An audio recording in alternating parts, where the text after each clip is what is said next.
profesijā es jau esmu gandrīz 10 gadus. Es izvēlējos tieši farmāciju, bet tas jau bija skolas beigās, jo pirms tam es biju domājusi, ka būšu grāmatvēde.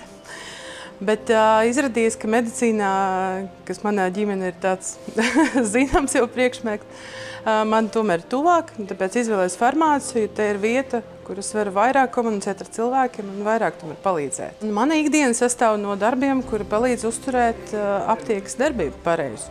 Jā, tas ir gan preču pasūtījums, gan arī, protams, darbs ar mūsu pacientiem, gan arī darbs ar maniem kolēģiem, lai kaut ko iemācītu jauniem kolēģiem, studentiem arī.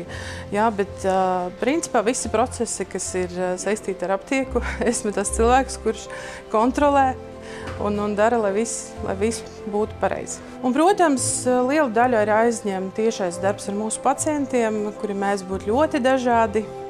Katram būs ļoti individuāla pieeja. Jā, tad mums ir galvenais jāsadzird, kāda viņiem ir tā problēma un kā mēs varam to atrisināt. Jā, tāpēc tās situācijas mēs būtu ļoti dažādas. Viens atklāti runā ar tevi un jautā, un ir prieks palīdzēt, teiksim, tad, kad tu dzirdi to visu problēmu un tu vari labi palīdzēt. Ir pavisam citi cilvēki, kuri varbūt negrib ar tevi tik daudz runāt un īpaši nejautā, ja, bet no viņiem kaut kā ir jāuzzina to problēmu arī. Tāpēc tas ir tāds liels klāsts no mūsu darba, no mūsu farmaceita darba, kurš ir ļoti interesants, bet brīžiem ļoti grūts. Kadreiz man jau jautā, ja ne farmācija, tad kur citur? Un es nevarēju atrast to atbildi, jo es ļoti mīlu savu profesiju. Es tiešām mīlu to, ar ko es nodarbojos, un es to ceļu no paša sākuma, no pašas universitātes un līdz šim brīdim izietu vēlreiz.